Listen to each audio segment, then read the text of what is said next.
Yo, so the opinions and views expressed in this podcast are that of our own and the Future Bachelor podcast only, and not affiliated with any outside party or entity or anything like that. This fun podcast, though, may include some adult language. Future Bachelor Podcast. Let's start this show. Welcome to Future Bachelor. My name is Sai.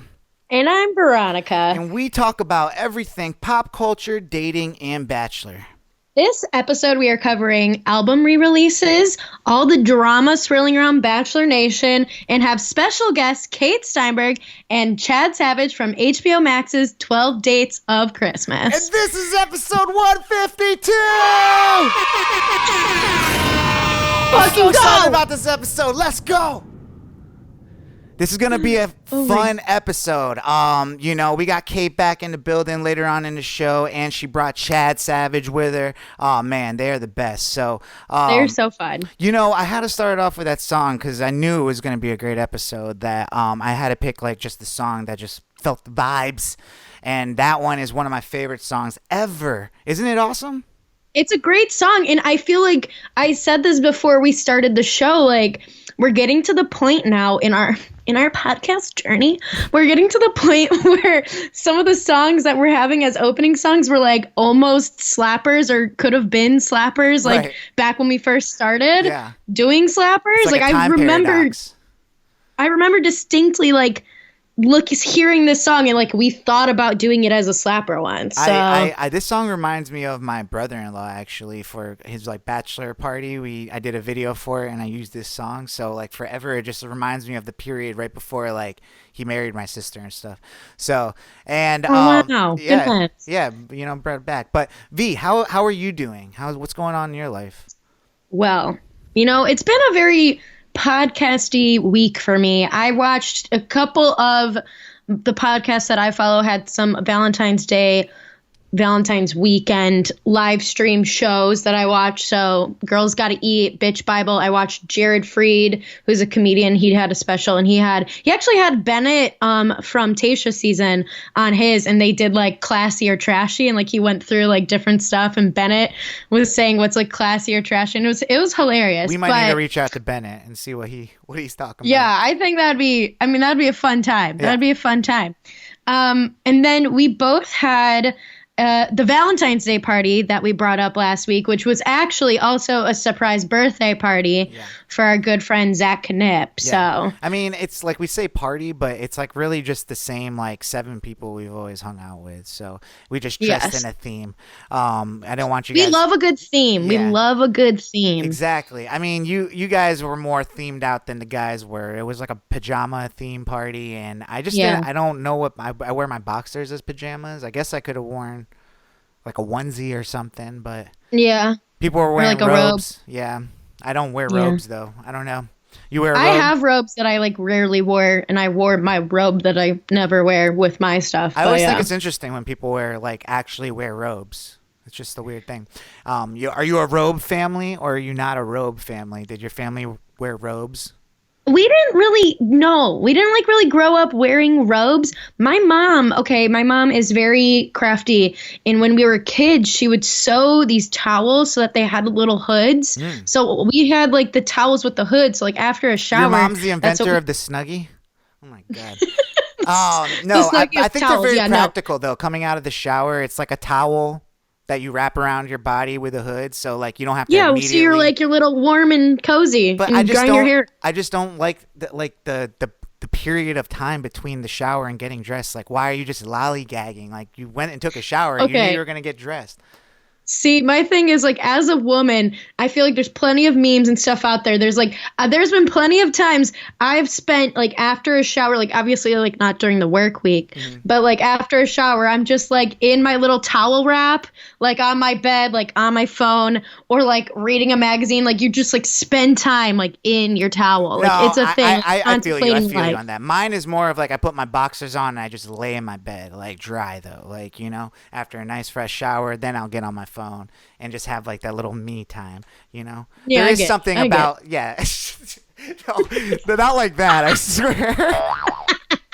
I swear, like more that. Instagram. I didn't mean it like that. I said in my boxers.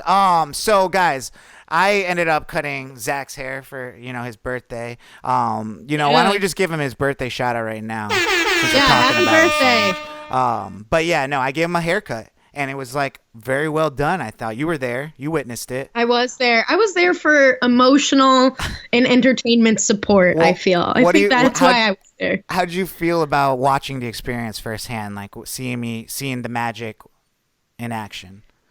I mean, you have all the good tools, I will say. I enjoyed watching you do your little flat lay of all your tools and things.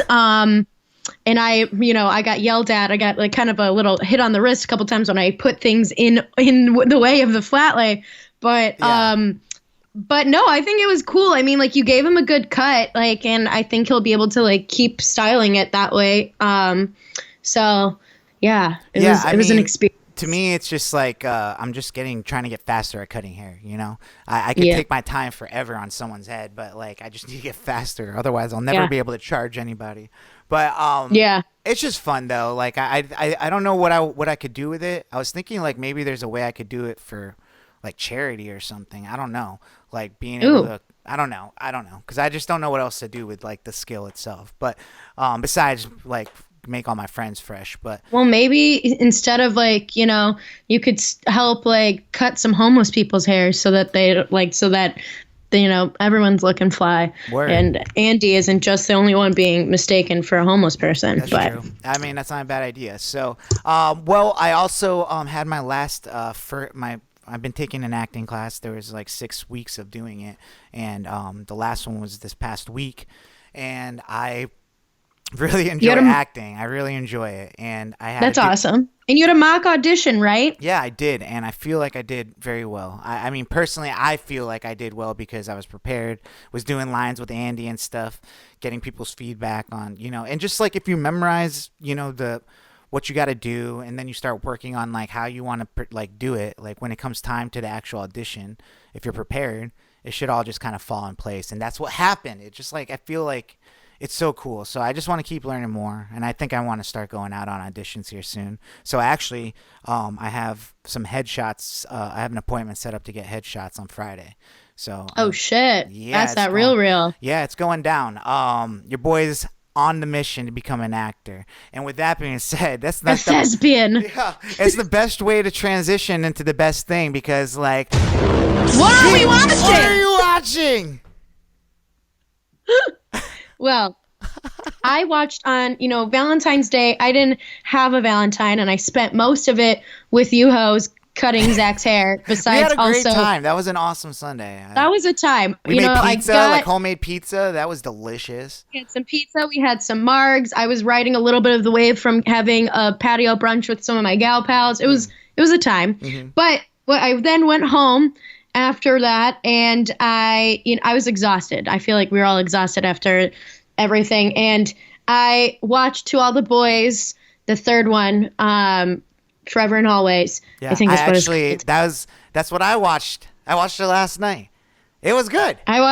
It's okay. I love those movies. We're gonna bring it. It'll be brought up again later in the show. But I love those movies, and I was feeling some kind of way when I was watching them. I cried like a little bitch, and I'm not ashamed of that. It happens. I love teen love movies. I really do. I really truly do. It like opens up a little part of my soul that like definitely was traumatized as a teenager, but it just like I love it. And to really keep riding the teenage drama wave, I started watching this show that a lot of my friends watch like during the the main like the beginning of the quarantine, which is called Never Have I Ever, and it's like based it's like a teen-ish based show where it's the main character is this Indian girl, and she had like kind of a freak accident with her dad, and like it's all funny, awkward like teen comedy kind of stuff, and it's really well done, and it's very very diverse casting and super funny like narration and everything with the show. What my favorite part of To All the Boys is? What? Well, I like the way I like their names for each other, like Covey. I like how he calls her Covey. That's name. Yeah, and Kavinsky. No shit, but I'm just saying, like I like that part of the movie. Like, Yeah, I know, because that's like very sportsy because he's a lacrosse player. Govey. Yeah. Anyways, I also watched Hitsville, The Making of Motown. It's this Showtime like original documentary. I've heard this. Was it? It's good. Oh man, it's so good. I mean, essentially, it's just the history of Motown. My first tape I ever bought was the Jackson 5. I just loved their voice, and that's how special Motown is that as a kid, when I could have been listening to I was listening to other things like Backstreet Boys and all this stuff, but I really wanted my first tape to be the Jackson 5, and it's just crazy. Berry Gordy, he was the guy that made Motown, and the whole story that they have going on there. So definitely check it out. It's free on YouTube, so it's a great documentary. Okay, yeah. cool. It definitely goes through all the Supreme era and everything. It goes through the whole thing. So check it out. Well, now that we know what we've been watching, why don't we get into some, I don't know, quick hits? What do we got for some quick hits, V? All right, so we previewed this last week with our little breaking news segment, but Taylor Swift posted that she is, coming out with her re-release of the Fearless album, and it will include 6, I believe, never before released songs. So it's going to be re-release, and she already dropped her Love Story, Taylor's version re-release last week. Okay, this is really interesting. I honestly, because I compared the songs. They are identical. It's really hard to hear the difference. I compared them to him. I was like, and because, I listened to it and I transported back into being in middle school and high school. And I was like, and I was like, wait a second, this sounds exactly the same. Yeah. And so they did an incredible job of that as a person, because I think about it. JoJo did this before. We've talked about this a couple of years ago when JoJo did it with the Get Out, Leave right now. She had to re-record all of her first album. So Taylor Swift is not the first person to do this, but she had to re-record her first album, and the Get Out song didn't sound exactly the same. She did it in a different style and stuff. I mean, Taylor has the money to make things sound exactly and they probably have the reference tracks, so they just they probably have everything. They just can't use those files or something. I don't know. But I was very impressed with how close it sounded like the originals. If I was Scooter Braun, I'd be like, there's no way. How do they make these songs sound exactly the same? So.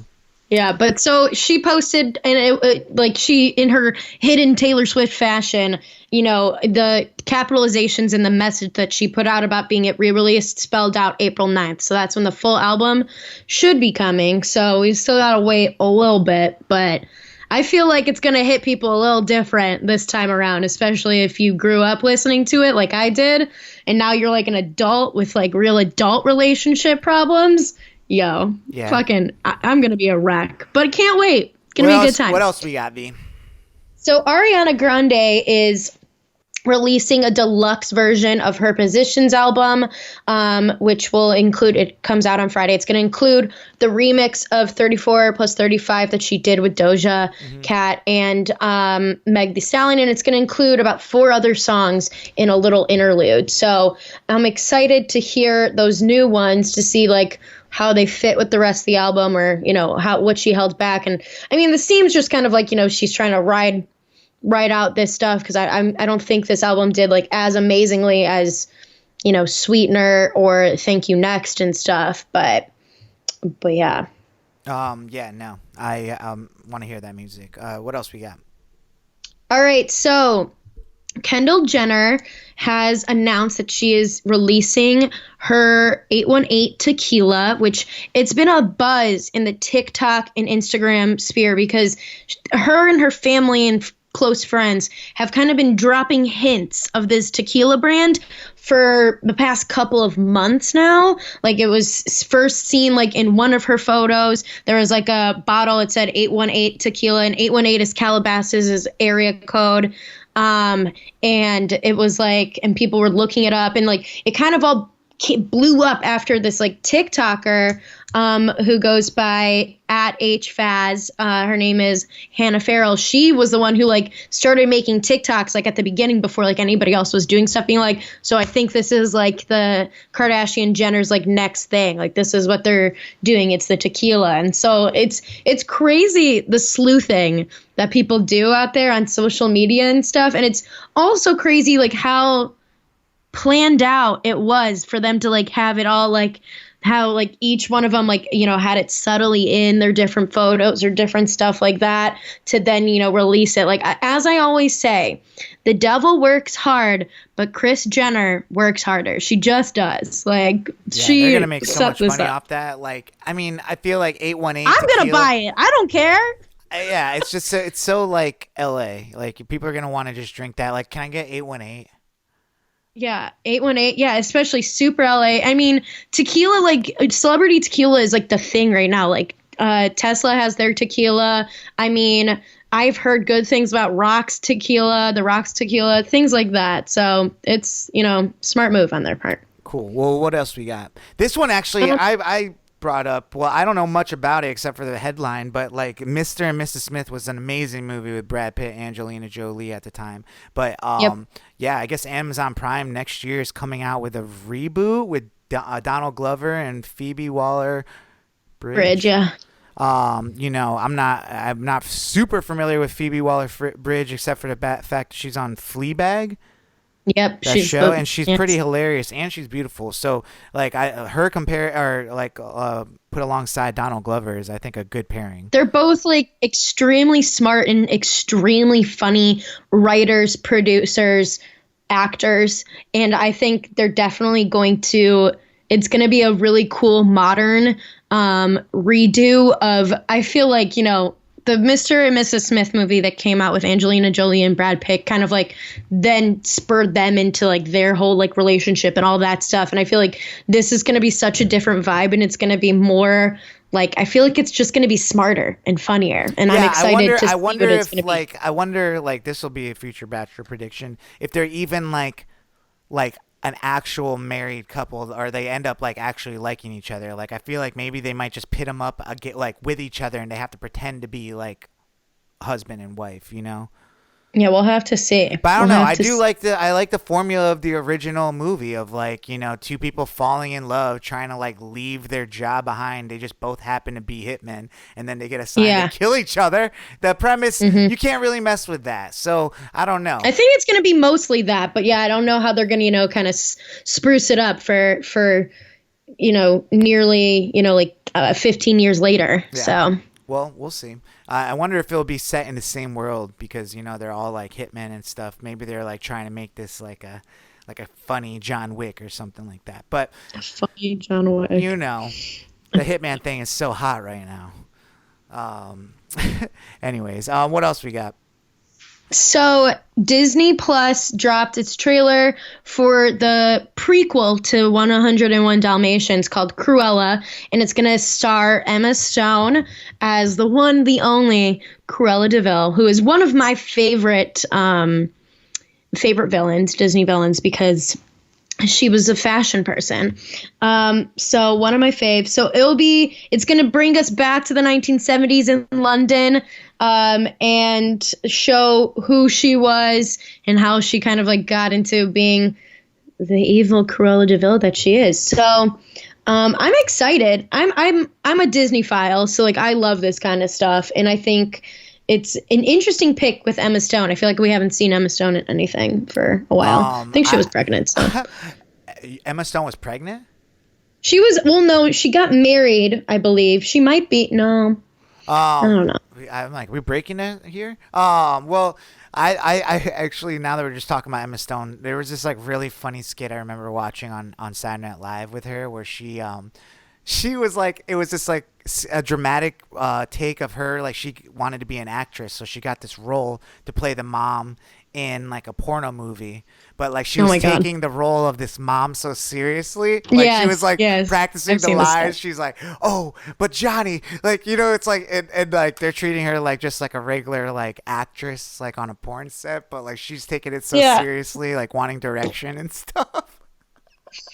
So good. You guys got to look it up. It's so good. That's a good one. Yeah. I remember that one. That one is a good one. She's so good in that. So anyways, what else we got?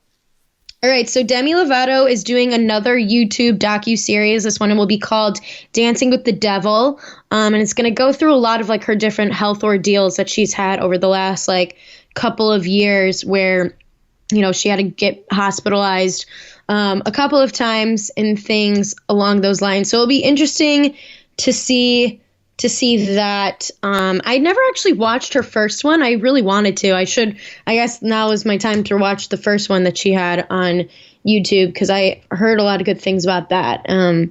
And Demi Lovato has always been, it's weird. She's always for the past 3 years, she's been on my vision boards that I do. And it's just because like she's fallen so many times and like still gets back up and like has been able to be mostly successful. I just find that, you know, endearing. So Word. That'll be interesting. Well, there had to have been some things that made you go, yikes, this week. A lot of things were happening that were just like, yikes, yikes, yikes. What made you go, yikes, V? Well, I have two little things. First off is, as we talked last week, we watched Framing Britney Spears, and, you know, Justin Timberlake was woven into that as he, you know, definitely used his position to say some things about Britney when he was, you know, with the gossip sites and stations and whatever. And, you know, everyone has been tagging, messaging, whatever, him since that came out. And so he posted an apology on Instagram. And you're like, Veronica, why is that a yikes? Because my thing is like, why does it take? Like, this man has not once thought about this situation, like, or to make some sort of like even back. This is years ago. Like and we know like Justin Timberlake, we talked about before, the Janet Jackson thing. He fully like just walked off scotch-free from that too. So like to me, it just seems a little like whatever. And like he's like, you know, I want to apologize to Janet Jackson and Britney Spears individually, like blah blah blah. I know I failed them. Like the industry's hard, like, and it's not fair. And it's like, yeah, we know. I do understand, but like at some level, like I mean, I don't know. Like, is Justin Timberlake supposed to keep tabs on Britney Spears' like health and all that stuff? Like, no. But and also, like, if you're just talking, yes, they're like stars and stuff like that. And this is just me playing devil's advocate. I have no stance on, you know, this really, whatever. But I just like kind of like really do want to talk about like things that you've done in your past that like, you know, are we supposed to just keep bringing up things and apologizing stuff that like happened so long ago? Like I do agree, like, you know, he did add to some stuff, but like, I mean, it's not like, I don't know. I don't know. Justin Timberlake, I'm sure, had his own struggles in his life. Like, I'm not saying. Yeah, but he also comes from a whole different area of privilege in that industry. And I just think but, like, that they started at the same level. Like, you know what I'm saying? Like, Justin Timberlake and Britney Spears are, like, the same. Like, they started at kids. But they were never treated the same. She was asked if she was a virgin. He was asked, like, you know, you getting it with Britney? Like, and, like, you know, it's easier for, like, the way that all that is framed is much different than it was ever for her.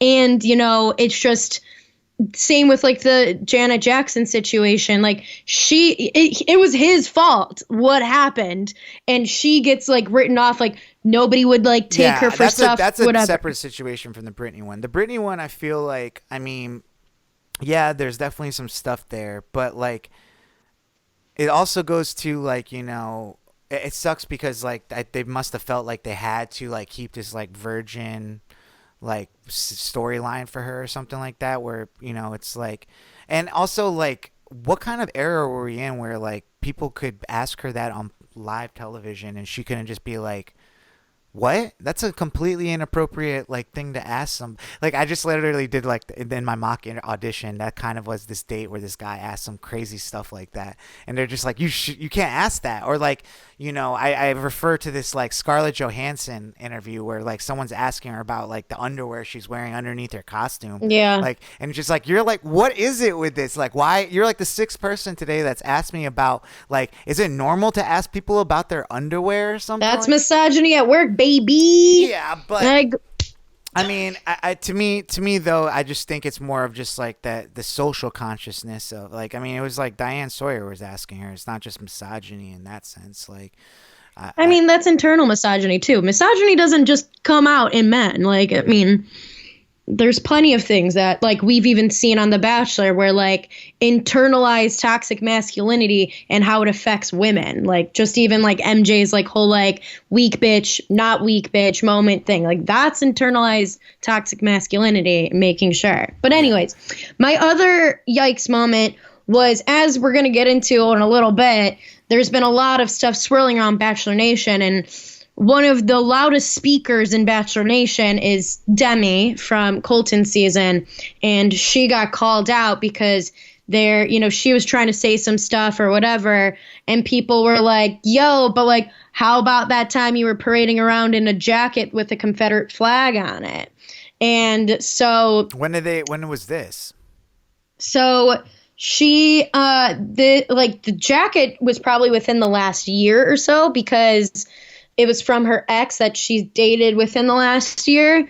And I guess it's from her ex's dad, and it's a Yeezy jacket. And I think we actually, I don't know if we ever like fully brought it up, but like Yeezy, like Kanye West had when he came out with this jacket in 2013, he was all like, I'm reclaiming the Confederate flag as like, a son of slaves, like whatever, like this is like what he did. But like, I don't think anybody should have bought that jacket. Like, I don't think like we can let Kanye go off and like say that shit and be like, okay. And like, I think it's also different. He's black, like, you know what I'm saying? If he wants to do that, but like, if he wants to reclaim, if he wants to reclaim the oppression that he has had, yes, but an oppressor, a white woman, cannot be walking around in a Confederate flag jacket and not think that it's going to have like a bad impact. Like you can't. Like, you can't do that. Yeah, so the whole thing's crazy. She's been like, apologizing. Because I just saw her video of like her reaction to all this, and she's like, I gotta use my platform and blah blah blah. I'm just like, oh my god, does everyone have to use their platform, V? Like, for real? Do you think everyone has to speak up? Like, seriously? I think I think the white people in Bachelor Nation need to be held accountable, and I think they should say something. And I think the fact that she had that, like she did that like she should have said something. Like Rachel Lindsay's kind of gone in a little bit on Hannah Brown recently, because Hannah Brown is just like, sneakily deleted. Because like, let's be honest, Hannah Brown is from bumfuck nowhere, Alabama, and she has a bunch of like Queen of the South, like kind of issue, like kind of shit. And she's deleted a bunch of that, pulled it down quietly. And Rachel Lindsay's like, oh, like you think we didn't notice? Like, don't act like you're still like that you're off the hook because you apologized after saying the N-word. Like, it's all about accountability, I think, personally. And I think, but it has to come from a sincere place. I felt like Demi's thing did not come from a sincere place.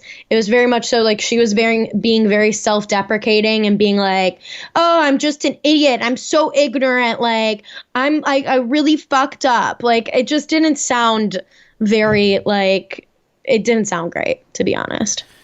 Yeah, I don't know. I don't know. I don't know what to say about all this stuff. This is so crazy. Like, it was just like a wildfire in Bachelor Nation. And it was firing off in so many different directions. I didn't know like where to catch, like, this cast is doing all this. Like, this cast is, these people are like, I don't want anything to do with the show.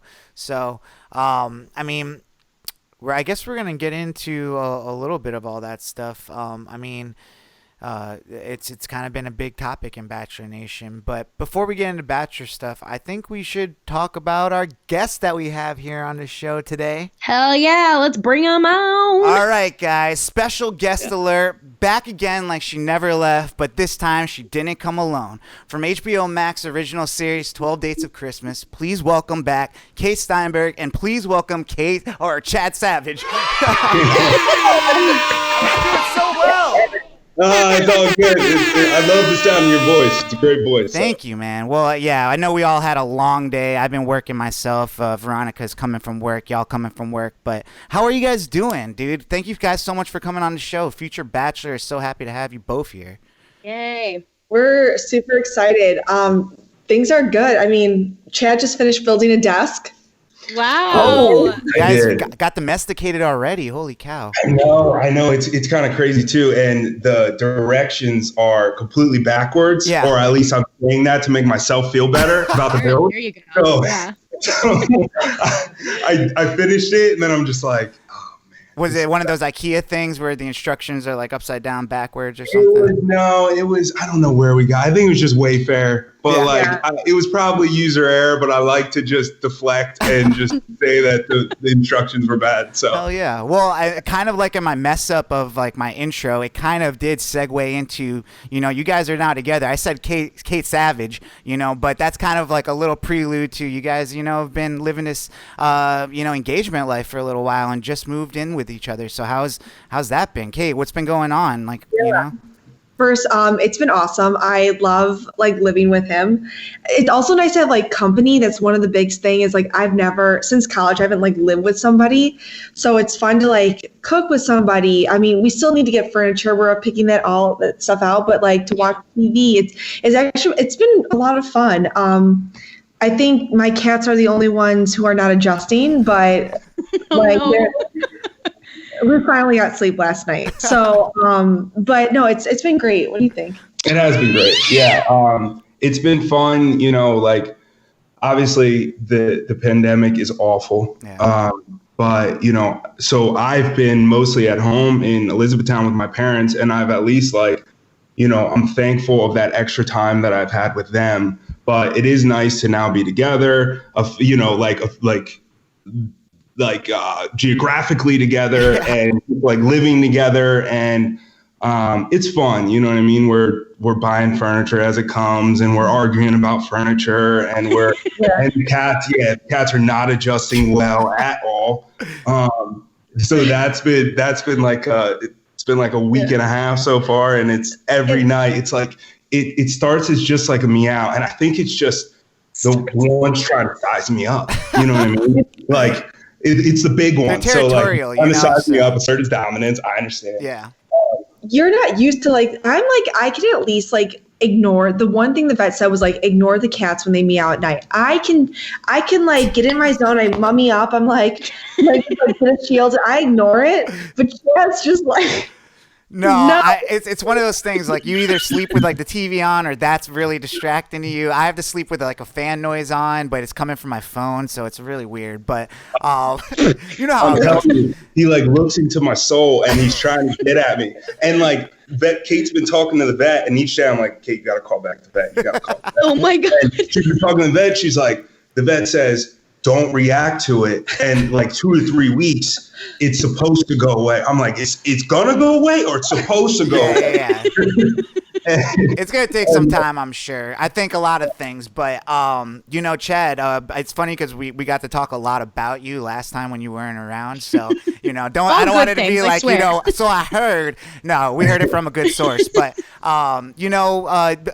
getting to watch you on the show, and we got to talk about how like the format of 12 Dates was so kind of refreshing compared to like the show we talk about mostly here, which is The Bachelor, and getting to see a lead. And I actually hopped in your DMs and slid in there and said, yo dude, you're actually one of the most relatable like leads I've ever seen on TV for these dating shows and stuff. Thank you. And a little bit of that like went to like Kate was saying that you didn't really weren't into like social media and all that stuff beforehand. So I guess like kind of tell us a little bit about like what was life like before like being on like a lead on a show, and then like what is life afterwards, and how you've been adjusting to like people knowing about you and stuff, and like and all that. So getting those DM slides. Yeah, and I can't be the only one sliding in the DMs. My face lit up too.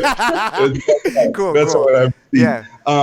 No, it has been really surreal, and sometimes we honestly, which actually is nice because we go through long like stints and it doesn't come up, and then we have to, all of a sudden something triggers it where we're like, oh yeah, we met in Austria, like, and so like that's special. And we were talking about it. We always talk about it. Like we have all our first moments together and our best moments, all documented, and so that's really special. But yeah, before before the show, I think I had like a couple months before I left for Austria, I posted my first ever Instagram post. And it was just, it's nothing against Instagram, nothing against, I just wasn't that guy that like, I didn't take a lot of pictures. I never took pictures. Even like when somebody tried to get me in a picture, I'd be like, no, I'm good.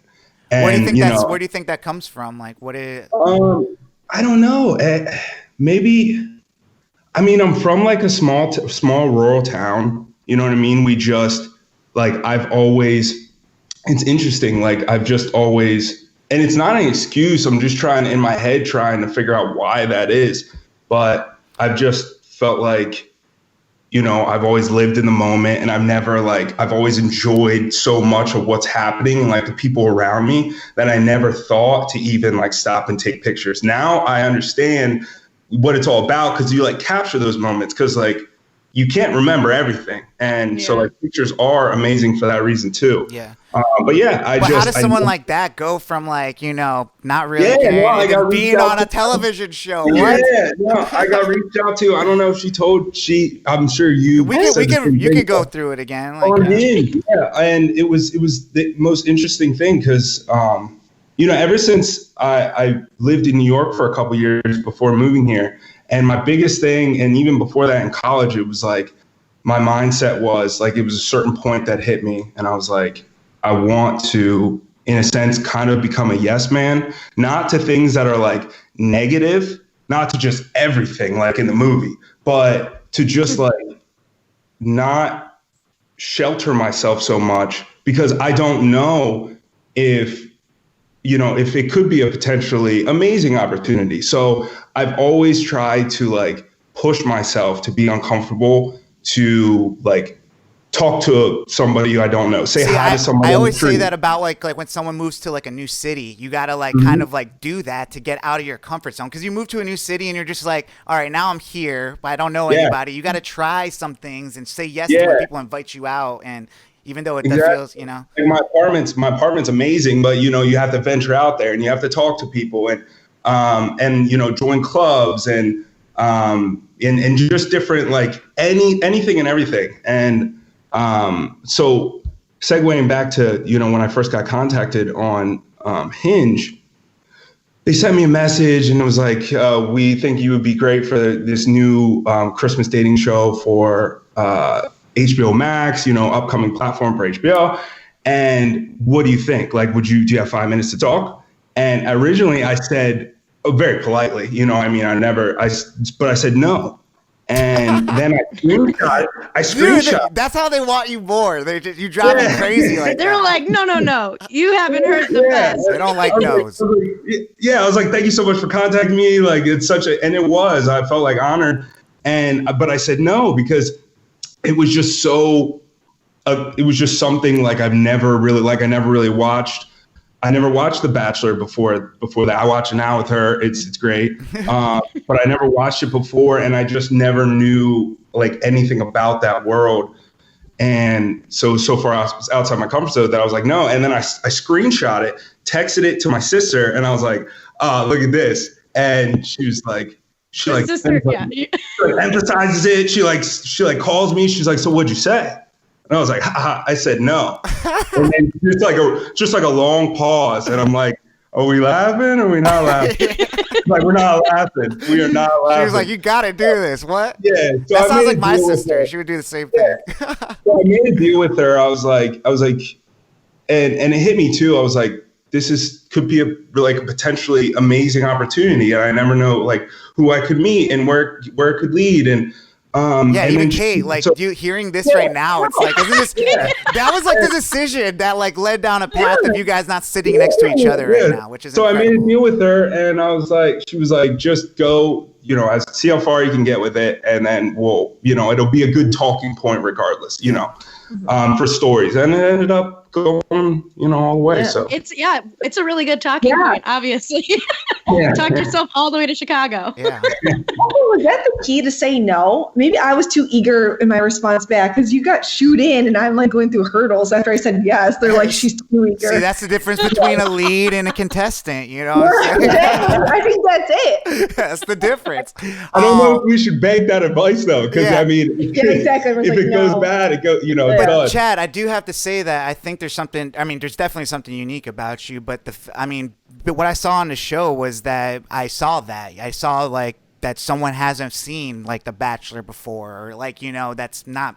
If I went on the show, I know all the tricks, man. I talk about it each week and stuff, do. Yeah, you so do. you can't trick this one. I'm like, oh, more girls? Okay, I've seen this trick before.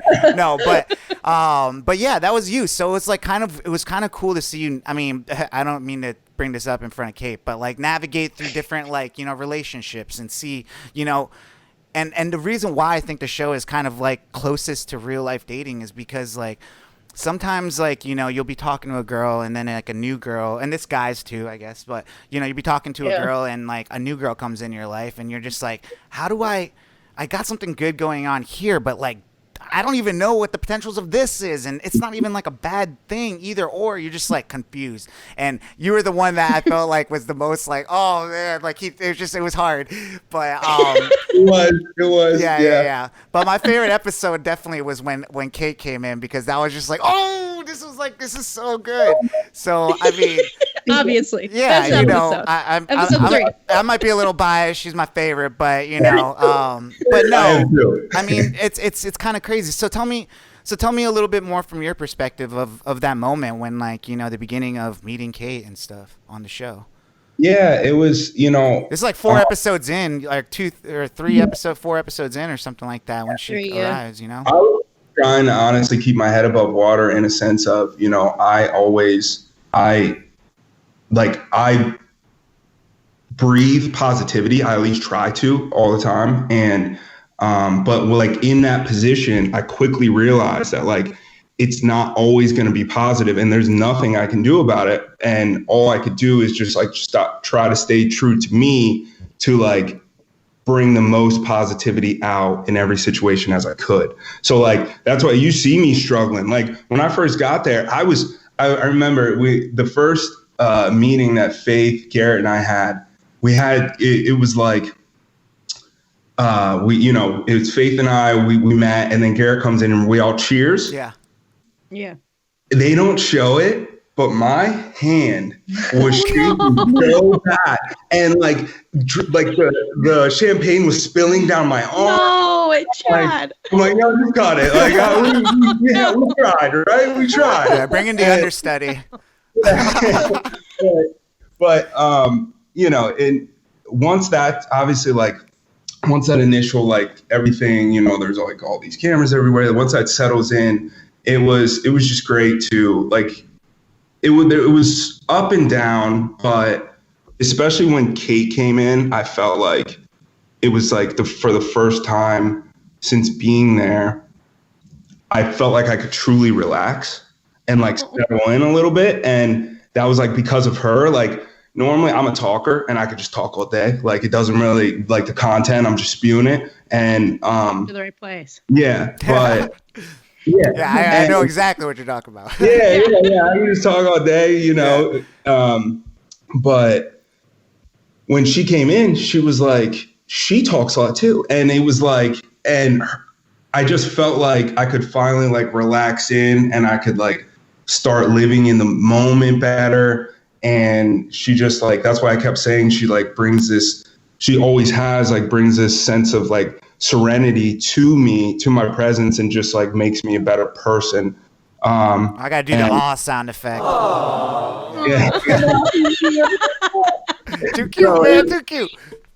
I remember when she first came in, and it was just like, it was great. It really was. It was different. And her energy, like I like feed off energy, and she just just such a bright spirit. I still remember she was just like, where can I get one of those hats? I was like, I love it. But Chad, I just real quick though, at the beginning, like I really wanted to know, did you have no idea when you guys sat down for that first meal that those good looking butlers were not going to be like a surprise on you? I just want to know, were you that like naive going into this stuff? Because I saw it the second, I'm like, there's no way. These guys they're going to be dates right here. So I was just in my own little world. Yeah. I was just still trying to figure out what all was going on. Garrett was like a little detective. He was all over it. He was like, no. Yep. Three of them, three of us. It's not that hard. Do the math. You're like, the math. Like dates, and I'm like, Garrett, shut up. Like, we're trying to. Like, yeah, I feel it. You were trying to let it be like the whole thing. I get it. That's cool. Let it happen. Kate, like, so I mean, what has this like move been and like settling in like been like for you? Like, I know it can't be all like, roses and stuff. There's got to be like some things that like you're getting used to and everything. I mean, I'm very so I think the one thing is like when you're by yourself for such a long time, like you have your ways. Like I'm also like try to be particularly clean to like almost I would say OCD I would say it's almost there, just like having like structure like that. But also it's nice to like, I guess like I think that's just been my biggest thing is just trying to like, it's just things don't have to be perfect. Like if something's like out of place, like just like let it go. Like I think that's just like, even though it's small, like that might be like somebody else like, oh, that's nothing, but for me, I'm like, all right, like okay, so like things, we don't have furniture right now. Like usually that would bother me, but I'm like, it's all right. Like we'll get it. Like I'm learning to just be like, all right, like more in the moment, which is good, which I know that you spoke about, like being in the moment. Like I feel like I'm usually like jumps at like, boom, boom, like I'm already like a year ahead. You're like 10 minutes ahead. But it's nice, like when just like living with him is just like slowing down, like being in the moment, like taking time to like cook a dinner with somebody or like watch like The Bachelor, like.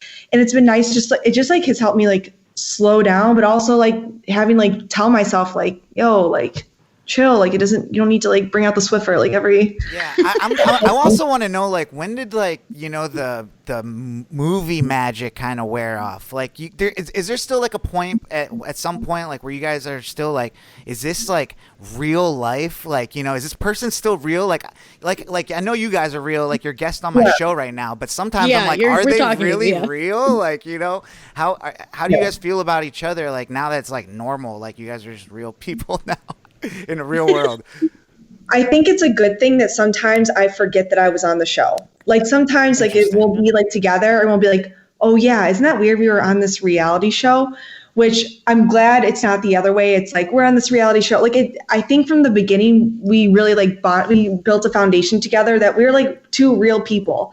And I don't know. I think maybe it's because we had all that time when the show didn't air to really just like build the relationship between us. But like, I don't know. I don't think that anything is like worn off just because I think we've just been, this is the way our relationship has always been. And the icing on the cake was that we met on the show. Awesome. So, I think it's hard to see it from, I guess, like the viewer's perspective because you guys were real in those moments, like, but we see it after editing. So, but it's so cute though. Like when there are people who like love the show and will still message us. Like I see on my TikTok or Instagram, like, or messages like, we're so happy to see you guys are together. Like, oh my God, like team Chad and Kate. And I'm like, I forget how much like some people like really did love the show and love to see our relationship. And like, I'm getting it more on TikTok now. And I've been seeing. But, Veronica, why don't you follow up with that? You have any questions for these guys? Yeah, no, like, what is it? I was wondering because, like, you guys are in a different format with the show, like, and we talk about The Bachelor and stuff all the time, and a lot of people go on that kind of to, like, spur off, like, more fame or things. Like, are you guys, like, is that even an idea in your brain? Do you want to do, like, any more things that you think, like, the show is going to help you get there, or what is that like for you guys? I think... So just in a sense of that, that's one thing, one of the many things that I love about Kate and I's relationship too. And being on the show, like obviously I can and only will speak for just us, But for us, it was like all about just the moment, all about meeting someone who, you know, checked all the boxes and more. And like, and maybe there was that mystery box, or obviously everybody needs the mystery box that's like the secret sauce, if you will. So Secret sauce, yeah. That's why, like, that is what I love about her so much too. And I feel like we are very similar in that sense, that we just kind of, we lived in the moment. It's like, and everything else is just like kind of just fun icing on the cake. You know what I mean? It's amazing when, and that kind of makes us remember about it too. Like, we're just going around our daily, like, cooking dinner and everything like that, just like normal. And then it is fun sometimes, like, you know, you check social media and, you know, you have like some messages, like really heartfelt, like kind messages about Kate and I, and just like how much maybe the relation, like them watching our relationship grow meant to them. And like, that really hits home. There's like no better feeling than I've ever had than just like reading those messages and responding there. But yeah, everything, like, we couldn't appreciate the show more for just like, I've heard, again, I don't know a lot, but you know, you've heard, like, you hear kind of horror stories about like productions with like, if they're like too forceful and in certain, or like too pushy. And I can only, like, I know I could speak for her as well too. Like, we never experienced that. It was all, especially like the main producer, Leif, that I worked with, that like I call a super close friend. We just talked to him the other day, in Darshir. It was just like, it was always from like a love standpoint in a sense, or like friendship. Now it's more of a love standpoint. But like, we started from friendship. Yeah. And it's like building trust. I think that makes like a unique, like really honest show, you know? And and also I was going to say, because like the fact that there was not like so much pressure at the end of this, it was like, you're just going to come home for Christmas. I mean, if you put that a lot of pressure on that, but like, you know, everything that came out of your guys, you know, love story to this moment, like is on you guys. Like, you know, it's on your own time after that. So that's really cool. Yeah. And that's another thing too. You know, we talk about that pretty often. Like, would we even have gone on the show if there would have been this immense pressure that there would have needed to be an engagement at the end? Like a Love is Blind. Yeah. You know, the commitment at the end is like, right. I think the reason why I went on the show was because it was just go home for Christmas with somebody. Like, okay, cool. Like, you're like, I can do that. Yeah. Like, it's super easy. Yeah, but it was, sorry. Oh, no. Oh, you guys are so cute, cutting off each other already and stuff. Yeah. You go. No, sorry. I was quickly going to say, with all the personality tests too, I remember taking all these different like questionnaires beforehand and going in and things like that. And to a point where I was like, man, I don't know if I can answer another like question about myself and like dating and things like that. But when I got there, I quickly realized like why it was so overwhelming and why we got hit with all those questions. Cause it made a difference. They're trying. They're really trying to find somebody for you. It made a difference. Cause like you sit down with this person and it was like, it wasn't supposed to be like this crapshoot where you just go in and it's like, oh, maybe it'll drama. Work. Maybe it will work. Maybe it won't. Like, everybody, like, we were all compatible in some sense. There's always like those mystery boxes that maybe like will make it otherwise, but we were all compatible. And then you put the season of Christmas on it too. You don't want that to end up like some like horrible story at the end of it. You want it to be like the end of a Christmas movie. Yeah. I remember sitting down with Chad like in our first talk, and like we were talking about like, he was like, oh, I'm a middle child. I'm like, I'm a middle child too. Your birthday's July. I'm July. You like beer? I like beer. Disney. I was just like, what is going on? And now when you take a step back, you're like, oh yeah, we did take like 500 questionnaires and like thousands of things, which obviously I'm happy for. But I started being like, who would have thought that HBO Max would have put so much investment into matchmaking YouTube? But happy about it. To talk a little bit more about TikTok, actually, this is something random. I just was like, I wanted to bring it up to you, Kate. But I mean, you had put out a TikTok that kind of went viral about the girl from the Amanda Show. Oh yeah. Oh my God. Yes, I like eggs. Okay, so it's so crazy. I made that video in like 2 minutes, and I was actually visiting my brother, which Veronica, Ryan. Yay, Ryan! I made that so quickly, and then it like took off. Of course, like TikTok found the girl who, Debbie from the iconic I Like Eggs. They tracked her down, and now she's on TikTok.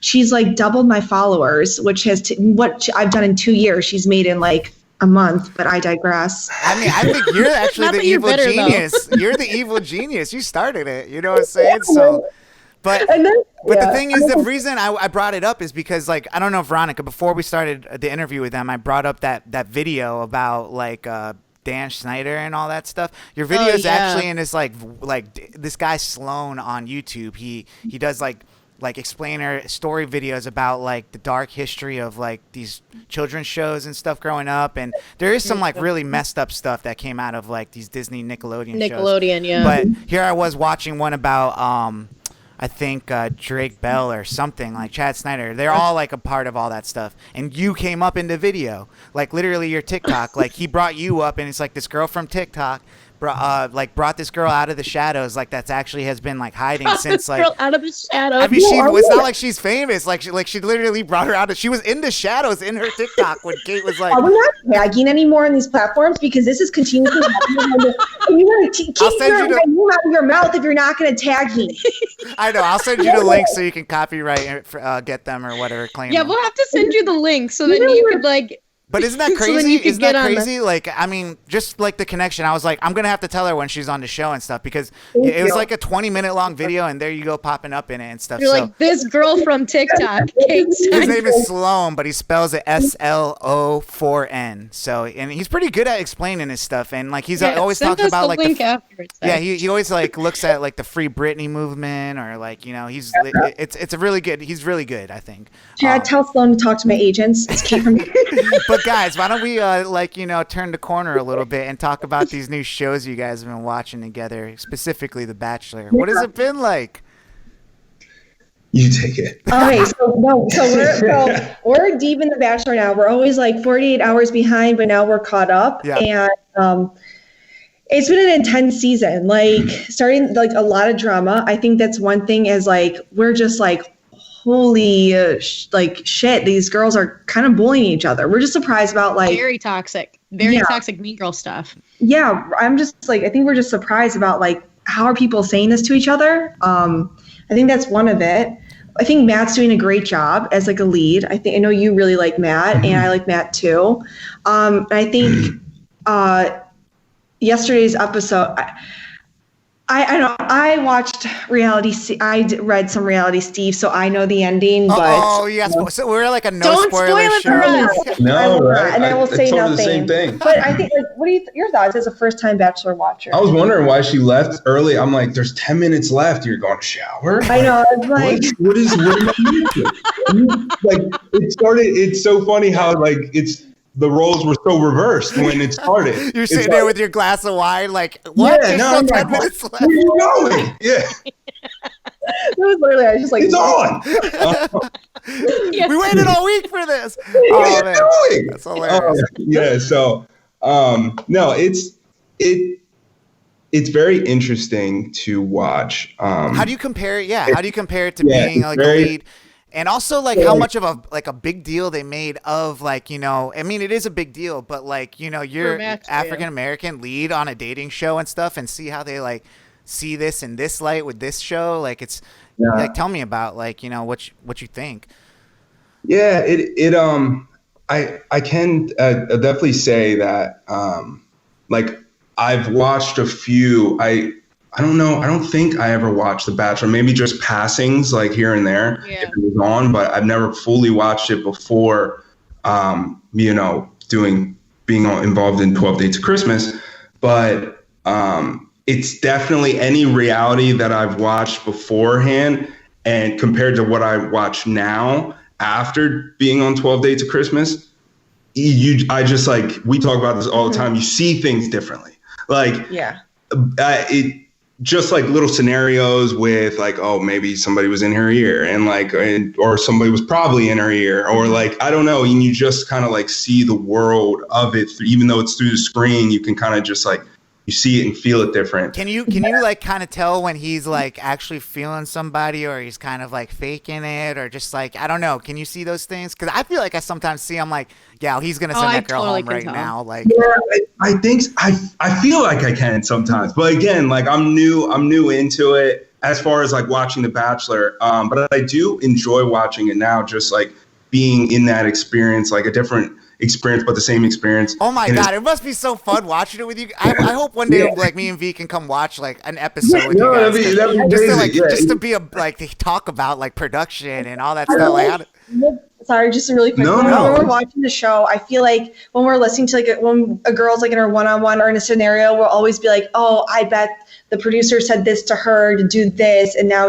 that's why she's saying this, or like you probably cut, like it's so you can just, I don't know, sometimes you can see, not saying this happened on our season, but you can just tell like how people could be set up for something, like or led to believe. I don't that like to say manipulated, but like, you know, they're kind of pushed down like a pathway, you know. Right. Yeah, they're like, here you go. Yeah. Nothing new for The Bachelor. Like I feel like that you hear about the producers all the time is that like men and women are set up to like say things. So I think you could kind of see that. But I can say, sorry, I didn't mean to cut you. No. I can say that I watching Tayshia's season, and then now watching Matt's season, just as far as like girls versus guys, it seemed like a lot less drama in a sense when like with Tayshia's season versus now. So that's why I didn't know, like, since I'm like new into The Bachelor, I'm like, is it always this much drama? I think they really did play it up this season, and I'm going to kind of put like COVID on it just because like they didn't have much to work with this. Like they're all in this like secluded area. I mean, you guys kind of were in secluded areas too. Yeah. I noticed like some of your dates would just be like in the backyard, like really far by the woods and stuff.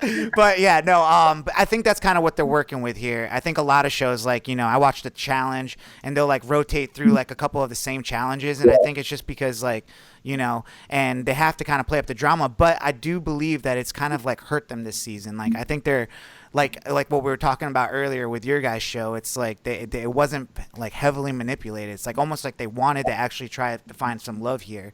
I feel like they really are manipulating this show right now.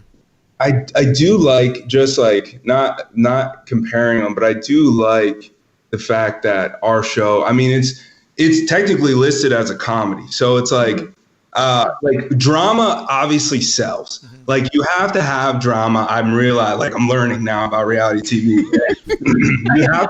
you have to, especially going in it being like, I don't like trying to always avoid drama. Yeah. It's gonna come, like whether you like it or not, and especially in like a dating scenario and everybody's together and you know, cut off from. I kind of felt that with you actually when I forgot the girl. It was she came in, I think, second or third, and I remember she was the one kind of giving you a little bit of like attitude, like you got to come to me, and like you're like, I don't know, I think I'm doing the right job. I'm trying to spend my time with everyone that they're giving me right here, like, you know. Yeah, it's like you never know what the right thing is, so all you can do is revert back to like who you are. Mm-hmm. So like. And what feels right, because there are so many different like ways you could do this, ways you could do that. You know, like which way is a better way? Who knows? But like as long as like you present your genuine self out there, and you think that your genuine self is a good self, that's all you can do. Mm-hmm. Yeah, and the rest will play out as it may. So that's why you're good. That's why I'm not to be cheesy, but like that's why you're a good lead. Like you were just genuine.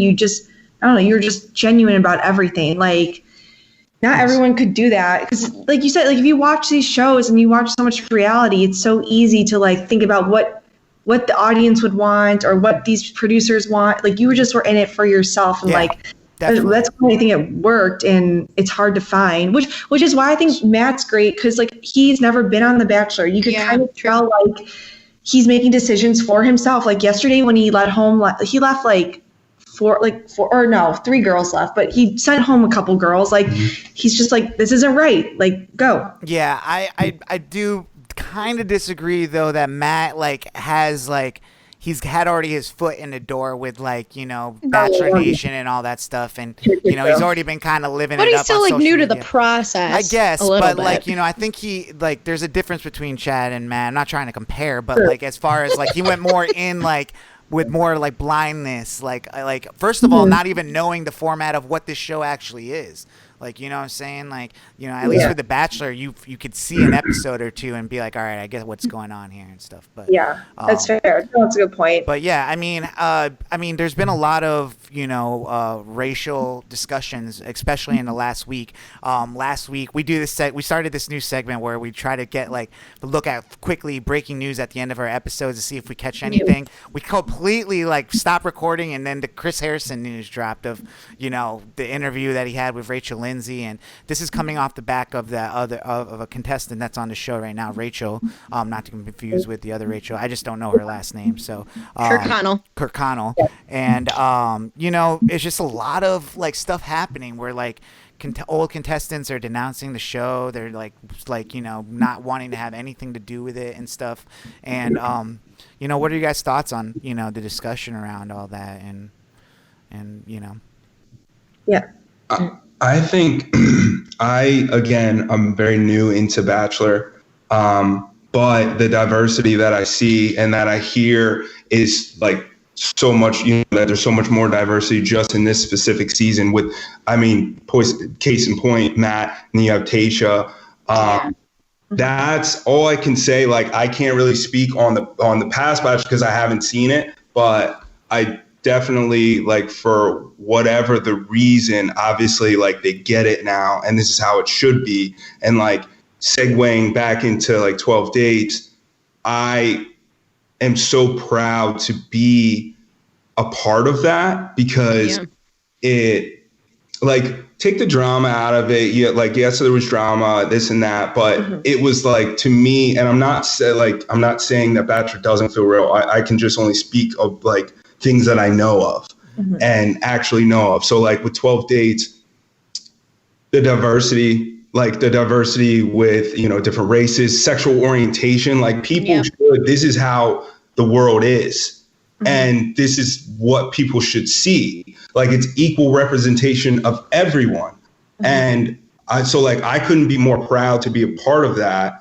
And it just means more to me than most things, just like being a part of that, like having Kate with me now, like being by her side and like being a part of that, like change in what I at least think is like a change in reality and like how it should be moving forward. I think it's huge that they chose to like pick, you know, I know there's 3 leads and sorry, I don't remember the other 2's names. So I just thought you were Aaron and Faith. Chad Savage is like the sickest name ever, first of all.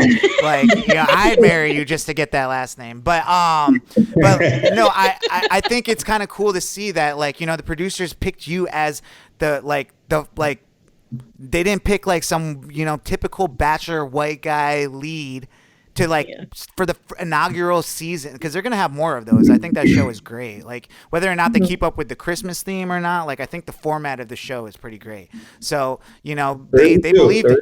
Yeah, they got season 2 coming. So, you know, and when that hits, I'm sure people are gonna watch the first season again, and you guys are gonna get the second wave of, like, you know, of all these people. Fans. Like, I mean, I think that's gonna something you should anticipate. But I do think that's interesting. Batten down the hatches. Yeah, get ready. Yeah, the winter is coming, but it's like the second wave of Bitcoin. But it's a very economic show here. But no, I think that also the difference is that, like, you know, with The Bachelor, it legit has, like, you know the first 4 people you like when he probably sees them, all 30 of these people, and then the rest of them are just kind of fillers there for entertainment, to get their feelings hurt, or to, you know, so that's kind of where, you know, the differences are with the show. But I do think, you know, I where do you guys see the franchise going, like, after this? Like Chris Harrison has been canceled, you know what I'm saying, the face of the franchise. Where does it go from here? What do you think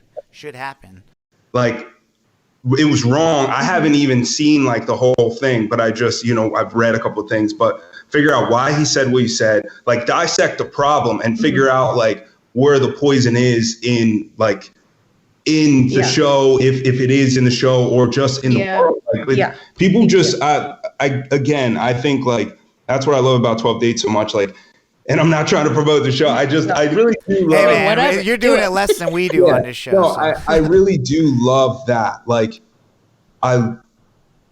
that's how it should be. Like, people need to see representation of themselves in the world. And like, so like the world is a melting pot of all diversity, of all different types of people. So like, when you watch reality, you want to see parts of yourselves. Yeah. So I think that like this is a new age type of like production, and I hope that, I know it'll keep trending in 12 Dates, and I hope that other networks and shows start jumping on board. The best part about 12 Dates though, it's like I feel like they'll like, you know, learn from these mistakes, but it's like you won't even see the pivot because they already were like ahead of the game. Like if you think like picking you was like a preemptive decision on Black Lives Matter and stuff, no, you guys had been filming that like not even during Christmas time. Like, you know what I'm saying? So I think there's a huge difference. Yeah, exactly. It was all that was before like the big, you know what I mean? Like you guys caught like before COVID, right? Like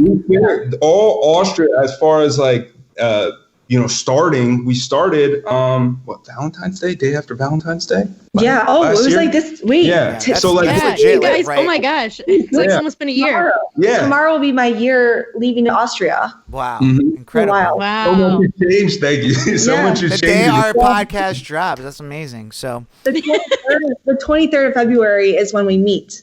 That's crazy. Oh. I might just go watch it right now after I get off the phone with you guys. She quizzed me the other day. She yelled at me. She was like, "So, when's the anniversary?" I'm like, when's my travel date? When did we meet on set? When did we get engaged? Yeah. It's funny because me and Veronica both just watched this. I mean, I'm sure you've heard of it, but To All the Boys on Netflix, the part 3 just dropped. But they had this one thing called what is your guys' meet cute? And you guys actually have this meet cute, which is like a whole season of a show. Also, that is Chad's least favorite movie, and I am obsessed with this whole series. I love all of them.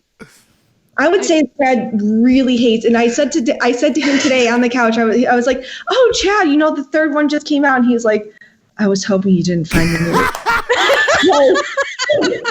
Like I wasn't gonna find out on the biggest Netflix platform. It's like literally hitting us from all angles. Instagram, Netflix. I think it's all right. I don't hate like the movies, but I think it's just from a standpoint of I'm a big movie guy, right? And I'm always trying to like get her to watch different movies. She's always just like, no, rom-com. Yeah.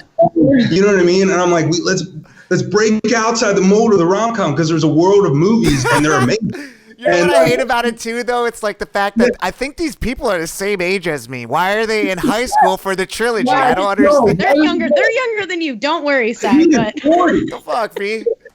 But yeah, I think that's it. Because I think like from all the movies out there, Kate, I remember because when we were, like during the period where production actually shut down after Austria, we didn't get to do our hometowns, and I'm sure.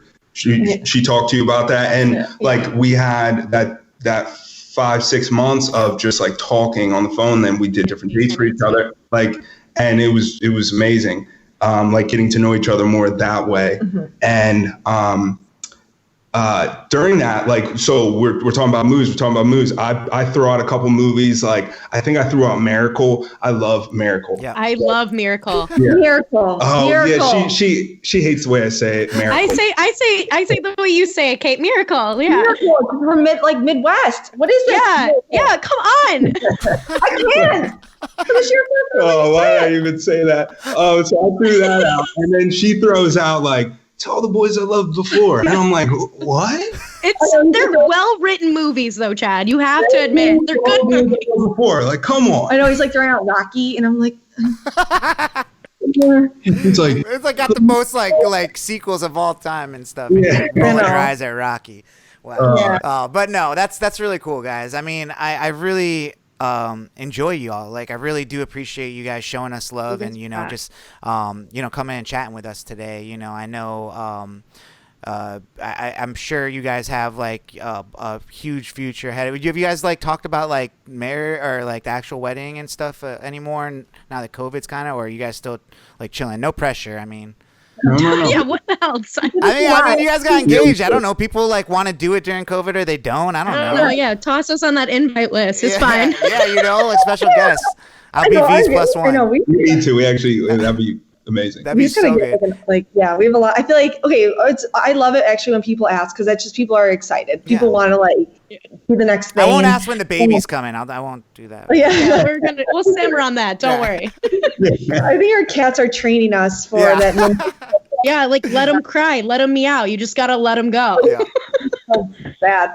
But I think we're gonna wait till COVID is we're gonna wait till COVID's over. Like, when hopefully that's soon. But like, I mean, we have friends' weddings who keep getting pushed back. So right now, we even said in the beginning, we just want to move in together. We want to enjoy this time. Like, we're just having fun right now, and enjoy that. Like, I truly do this more for the listeners, but like I've had a sister, and like I watched her and her husband like enjoy the engagement, enjoy being married without kids, and and then have a kid and all that. And it's just these are all stages you have to kind of live in the present and enjoy and learn and all that stuff. So we actually do love that question, just because again it shows like the interest in our relationship, and so we really appreciate you asking that. And that is the thing. It's like you said, I'm involved in a wedding too that just got pushed back for the third time. So it just doesn't even feel right to like send your invite out. Right. Wait, what'd you say? Sorry. No, like you send your invite out after they just canceled theirs. Right. Yeah. So, well, here's mine. Save the date. Yeah. Save the date. No, yours is available now. Yeah. Yeah. So, but it is just really, really fun to just finally be together. Yeah. And I do like Chicago. I do. Already. Yes, that's what we love to hear. I do like Chicago. I talk a lot of like crap just to like get under skin about second city. Exactly. Yeah, I saw you playing in the snow on Instagram the other day. You were playing in the snow. Oh yeah.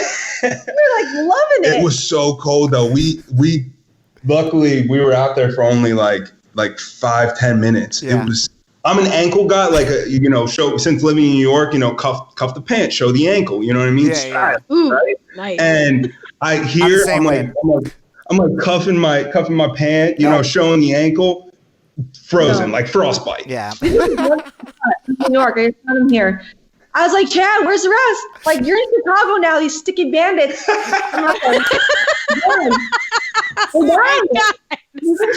can't believe those were just sitting there. Oh man, Home Alone, another good movie if you guys haven't seen it. Yes, sir. Well, Chad Savage, Kate Steinberg, thank you guys so much. I'm gonna give you another round of applause here, a little air horn. You guys are amazing. Always welcome guests on our show, and we wish you nothing but love and everything moving forward. We'll be in communication. But thanks again for being on the show. Thank you so much for having us. That was fun. I'm glad. Thank you so much for having me. You guys are the best. Seriously. That's cool. Yo, V, why don't we get into Bachelor, this week's episode of The Bachelor real quickly? I don't want to have this show drag on forever. I mean, everyone watched it, but what were the big things that happened this week?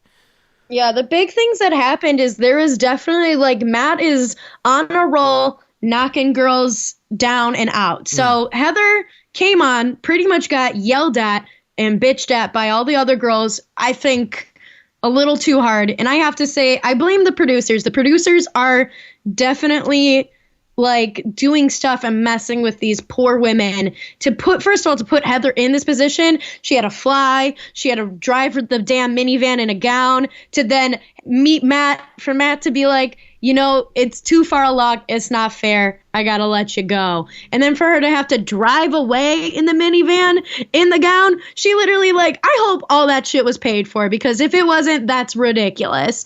But I don't know. I do feel like she did kind of set herself up for that type of there was a chance that was going to happen. Let's be real. She didn't set herself up. Whoever called her was like, you're going to enter at this time. There's no it wasn't she was like, well, I guess it's time for me to head on over. There's no. I'm just saying though. For her to even come on the show, there was a chance that she was not gonna she was not gonna be. Well, yes. He was gonna accept her. You know what I'm saying? Like that's not the rules of the game. If he wanted to, but he didn't want that smoke with the rest of the girls. So I felt really bad for her for sure. But yeah, I mean, he made the right decision, right? Yeah, I think so. I would have been upset if he did keep her. Yeah. So I don't know. Anyways, what else?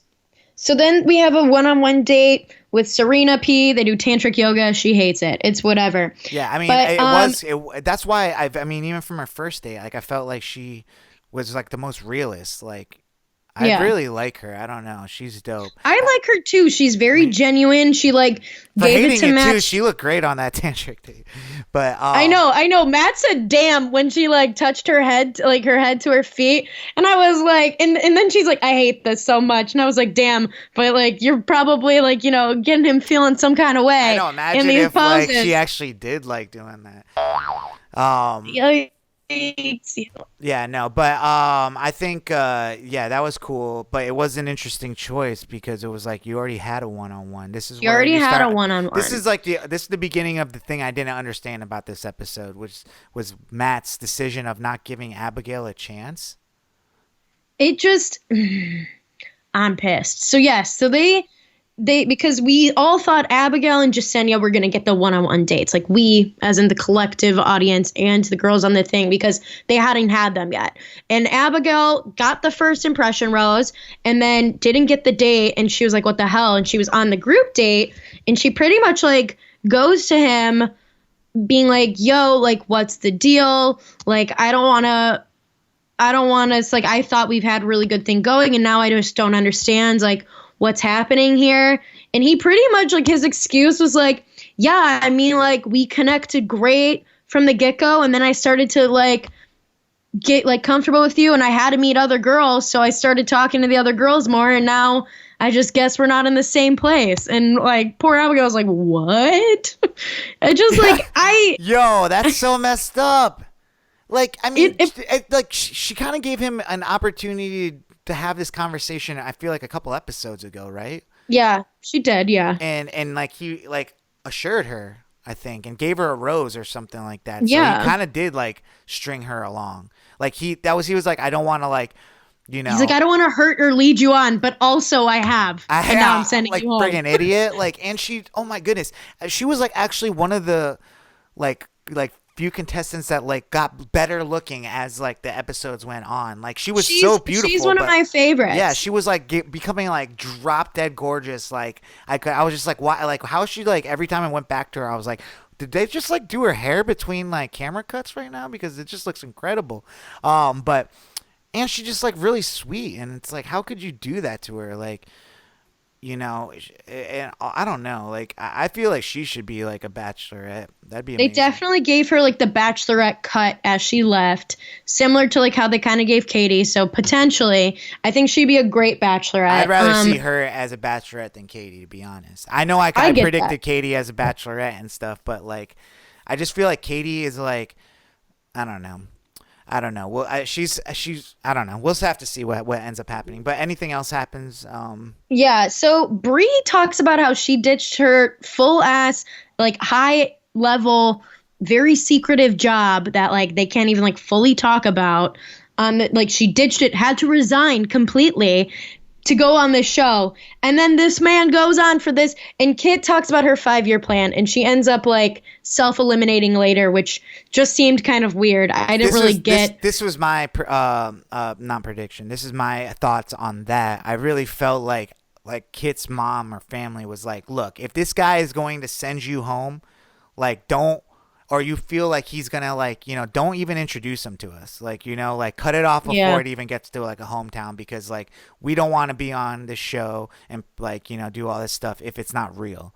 So I think she was just like, nah, I'm not feeling it. I don't think you're going to pick me. So I'm not going to even introduce you to my rich ass family. That's what it seemed like. I know. I never felt old until she was like, I mean, I probably want to wait until I'm like 25 to have kids.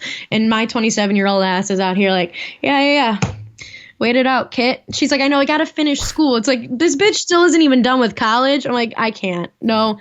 But she self-eliminates. And then, after Bree confesses to like how she gave up her dream job to be on this show, Matt gives the group date rose to Rachel, which as all of us viewers are watching this, we all know everything about Rachel and the situations with her racist photos and the plantation ball and the whatever. And we all know this going into this episode. And a lot of people weren't even some of the girls from this current season. Well, a lot of them all posted the whole statements of being all we stand for diversity and anti-racism, blah, blah, blah. Some of the black girls from this season, tweeted about how they weren't even going to watch and how if you were watching, please pay attention to how things think about it through the lens of everything that's going on. And it definitely, I don't know, it feels weird seeing Rachel keep winning in these situations when we kind of know all this other stuff. And though she put out her apology after the fateful interview with Chris Harrison and Rachel Lindsay, and her apology made Chris Harrison's first apology look bad. Her apology was definitely yo, white accountability. I did some stuff. I'm not going to use my age or whatever as an excuse and whatever. Well, Chris Harrison's first apology was all blah, blah, blah. I'm about grace and compassion. And then he had to pretty much walk back from that and is now not going to be. I mean, to me, it's still crazy that Chris would jump in front of this bullet for this girl, Rachel. She has to win, right? Yeah, especially while talking to Rachel Lindsay, who had to endure all of the bullets of being the first black female lead. Yeah, and he's who the hell are you? He said that to her. Literally saying stuff like that to her, and Rachel's like, what? Yeah. I don't know.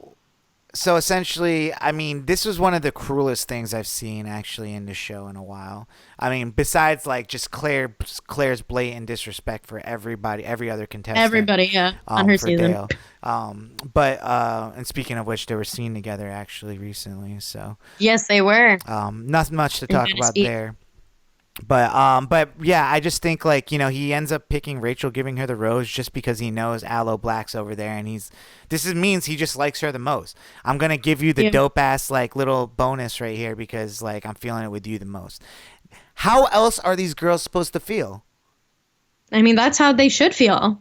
I mean, and if I were in Bree's position and I said what I said to him and then he still gives it to Rachel, which we saw the conversation between him and Rachel, it wasn't that deep. It was her being I've never felt this way for someone before, which she said already. As Bree, obviously you don't know what his conversation is with her, but I would still be yo, I said I gave up my nice ass job for you. And that isn't enough. That hurts. That hurts. Yeah. So. But at the same time, she shouldn't be putting that on him. That's her own decision, That's something what, you're gonna be resentful of me one day or something because of that? That was the only thing that I felt it felt I know he said let's talk about it tonight or whatever that, just if there's something on your mind, but I don't know if that was necessarily something that needed to be brought up then. That's more of maybe they talk about it at their, Well, I think it was something suite. she brought up then because she knew that hometowns were on the line. I think girls were feeling some kind of way knowing that hometowns were on the line, being well, I gotta get this stuff out there so that he knows I'm serious. I just don't think that's if I heard that as a guy, that would put a lot of pressure on me. Well, I think that's the point, is they want to put the pressure on them to be all okay, now you got to make a decision. I don't know, man. You put that pressure on at the wrong time, especially when you have other options, and you obviously are liking another girl the most. I don't know. I just don't think it's the right move. But regardless, how does the show end this week? So Jasenia has a one-on-one date, and they go drifting. And honestly, this seems like a fun-ass date, and I would love to do it. But even though she went out against MJ, she gets sent home on that date. He does the fucking wiggle with the rose in front of her face like he did before, and is I'm just not feeling it. And it's bro. Dude, she's got the perfect face and everything. It's crazy. She was so good looking. It was incredible. She's super cute. She's super cute. So that puts Michelle, Bree, and Piper up on the chopping block for the rose ceremony. Piper ends up going home. So the final four are Michelle, Bree, Rachel, and Serena P. So they're going to hometowns next week. So we got a little look at next week's episode, which is pretty intense. It looked like with hometowns. What do we get to look at there? It looks like a lot of people are having like either conflicting feelings or they feel like it's going to be too soon or whatever. That's what it seems like the general thread is, that people like either their families are like, do you think this is going too fast, or like it doesn't feel like you feel him enough. Like that's kind of like the thread I was seeing for most of it. So I wonder where Matt's head is at. That's kind of like what I'm interested to see for next week. What I got most out of it interesting was like to see Rachel's parents. Oh yeah, Rachel's parents were like, we've never seen her in love before, With and like that guy. is such a that's such a coded like with a black man. Yeah. Like that was like so like you're like that's like what's gonna be interesting, because like even I think like they briefly said something like between like Matt and Rachel, they had a conversation, and like I think, you know, it's sort of I feel like they've been dancing around, like we're on Tayshia's season, I feel like, and on Rachel's season, they very fully were like, you know, dating a black girl, like what does this mean, or like whatever stuff like that, where I feel like Matt hasn't like fully been like, yo, I'm a black guy, I'm a tall former athlete black guy, like what does that mean bringing me home, especially like as a white woman from Cumming, Georgia. It's going to be interesting. It will be. I can't wait to watch it from this lens now. Well, V, I think that's about it. We've had a action-packed episode here, so why don't we get to our slapper of the week? This week's slapper, actually, I just kind of found it the other day, but it's called OTW by YNW BSlime. Wow, we love the letters here. It's like alphabet soup. I hate it, but like I actually do like this song. It's just a fun bop, guys. There's nothing serious about it. OTW is called On the Way. Without further ado, why don't we just get into it? Our slapper of the week. Let's go. Hell yeah. Slapper of the week. OTW by YNW BSlime. Wow. Mouthful. You're only going to find that on the Future Bachelor podcast playlist on Spotify. V, you have any shout outs this week? Yes, I wanted to shout out our friends David and Katie for an early, you know, weddings congratulation for them for this weekend. And then I wanted to shout out all of my Texan friends. So the middle of this country, especially Texas, has been hit hard by this crazy winter storm. And I've got like probably like a dozen or so friends that live in all around Texas. And thank God most of them have been keeping their power or water, or have been able to have places to stay and everything. And some of them are reporters there, so they're doing a lot of hard work reporting everything that's going on. And so I just wanted to shout them out. And you know, if there's plenty of organizations, if you want to help, hit up Instagram or whatever. There's plenty. I've been sharing some that you could donate to if you want to help out those in need in this time that they are not woefully unprepared for, and they are some of them are going on days without power. Wow. All right. Well, I wanted to just give a quick shout out to my boy Chef John Mark. Woo! I mean, I don't know if we call him a chef. I mean, he is a chef, but I mean, he cooks food, but he just switched his name on Instagram from, it's like John Mark makes things now. So he makes everything, not just food. So that's cool. Very appropriate. But, he actually left the company to go on to bigger, better things at a new company. So, I just wanted to wish him good luck and congratulations. Yeah. He's big time. So, love you, bro.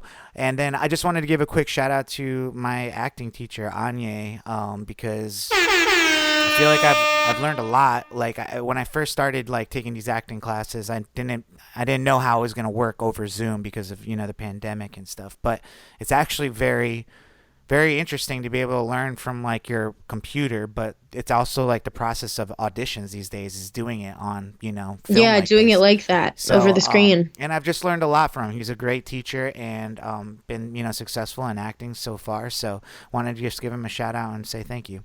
It's been a great class, and I'm hoping to continue working with him actually. So we'll see what happens. But V, do we got anything super breaking that's popping out to you or anything? Nothing. The only thing, which it's not like you care about this, but Tim Tebow, who was a football player, then turned baseball player, is retiring from baseball. Good riddance. Not really. Interesting. I'm trying to see if there's anything else. Selling Sunset star Christine Quinn, she is expecting her first child, so that will be interesting. Now I want a 4th season of Selling Sunset. Yeah, no, this is not the breaking news I'm really thinking about. More do we have any Bachelor? Is any did Chris Harrison start a new show now, or is Biden gonna pay our student loans? I don't know. Anyways, guys. This breaking news section just really happens the second we stop pushing record. So if anything does break, we'll get it to you next week. Just once again, definitely wanted to shout out Chad Savage and Kate Steinberg for being guests on our show. Yes, they were so fun to have on. They are up there at the top guest spot, and you'll definitely be hearing from them again on the show and moving forward. And guys, Future Bachelor, we're keeping it moving. Make sure you follow us everywhere, listen, subscribe, rate, review, and just show us love. Just slide in our DMs sometimes, Yeah, we're all wink. doing it. So, guys, it could be for multiple reasons. We're both, for anything. We're single, so we're out here. All right, guys, this has been Future. That's not desperate. We're fine. Come on, let us end this show. Also, guys, seriously, slide into DMs. This has been Future Bachelor. My name is Sai. And I'm Veronica. And we love you guys, all right? You know what it is. Deuces! Just sliding on in. Slide! Future Bachelor Podcast.